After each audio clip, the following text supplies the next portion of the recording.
I have the hardest time with journaling. Like, it's not my cup of tea. And it makes me laugh because I used to be the biggest journaler as a kid. I think I journaled myself out. But you know what I did find I like doing? Is recording myself talking and then playing it back. So it's like an audio journal.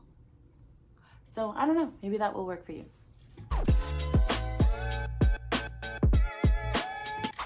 Hi guys, my name is Ashley. I'm a mindfulness and transformation mentor for parents and for teens.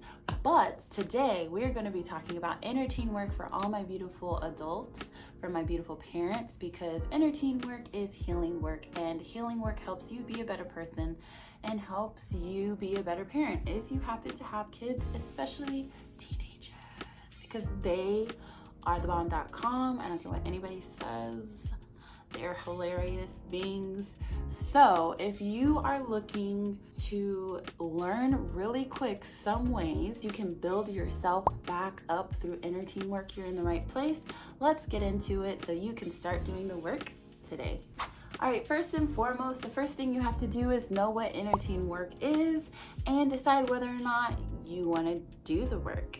So inner teen work, coming to an internal conversation with yourself back when you were a teenager and talking about, discussing what happened then, how it made you feel, and if you've really healed from it, or if you are currently holding on to some of those things and living your life through that pain, through that anger, through that distrust, through that attachment style, through that etc., and it comes out in your life as an adult, and figuring out what those things might be that stemmed from your teenhood, or it could stem from your childhood. Some of the quick things you could do to actually start this process is taking a picture of yourself at that time, writing a letter to yourself, and saying all the things that you want to say to them.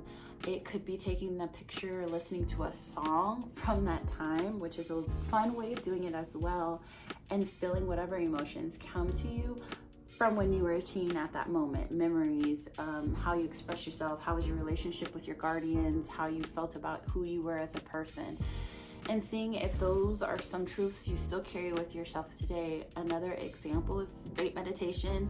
It could be through art therapy, expression, and it could be through meeting with a therapist as well and talking. If you are interested in therapy or you currently have a therapist, you should definitely talk to them about inner teen work.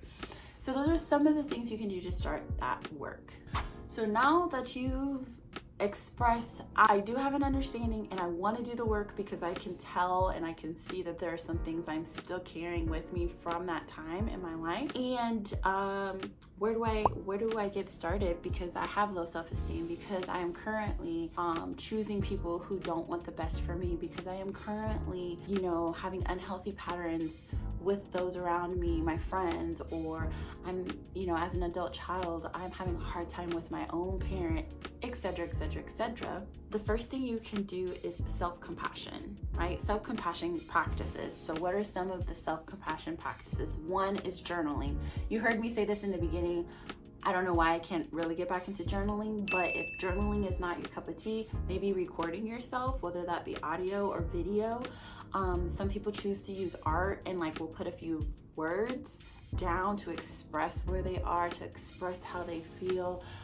Some people use, there's so many different ways you can do self-compassion and expressing your connection with your inner teen and how they feel and what you're realizing they feel and how to deal with those emotions, because emotions do come up.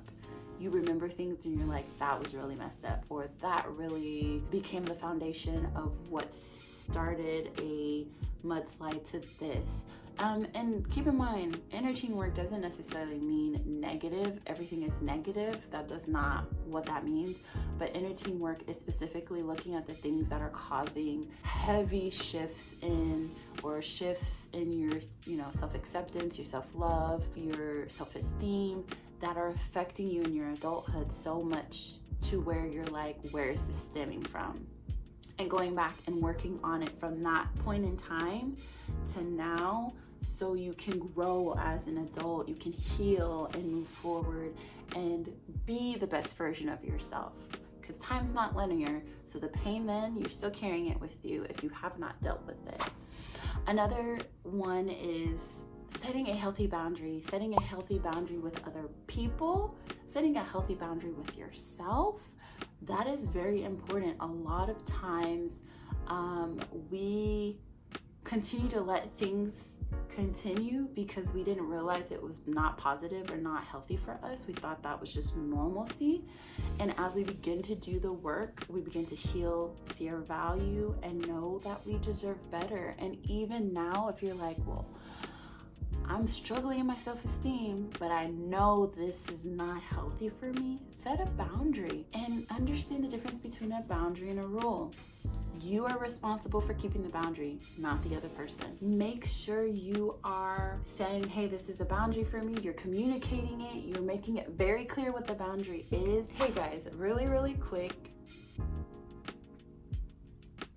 I know it's magical.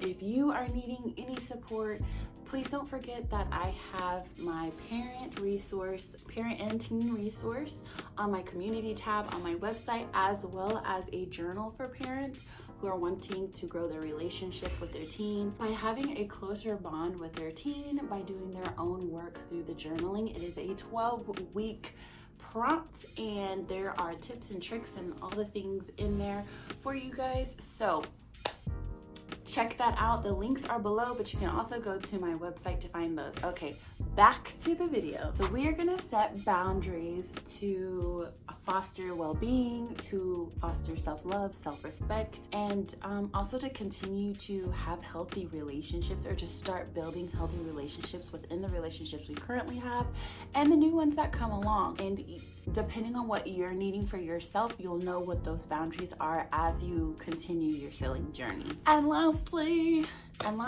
don't forget to seek company and connection with those who are also going on this journey. Sometimes it can feel really lonely, really confusing, like, am I doing this right? When at the end of the day, your journey is yours. But it is always so helpful to have other people around, whether that is on social media, whether that is a Facebook group, whether that is a group you meet with in person, whether that is a therapist, a counselor, or just your friends having these conversations. Make sure you have people in your corner that are also going on a healing journey, so that you have people to talk to discuss the things that happen during the journey that most people don't expect to happen. I did not know that through healing myself that I would go through shifts, not just shifts in how I connect to my then current friends, but shifts in how I moved with my own parents as an adult child. I wasn't prepared for that. And so having a group of people who were also going through their own shifts in their healing process and seeing it move in real time and knowing, I'm not the only one that had this happen.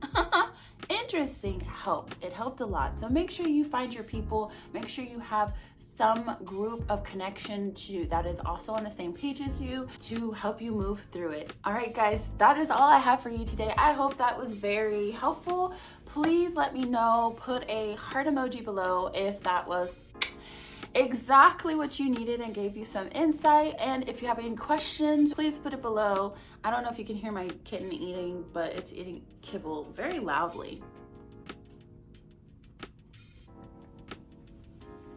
With that being said, I'll see you on the next play, guys. Bye.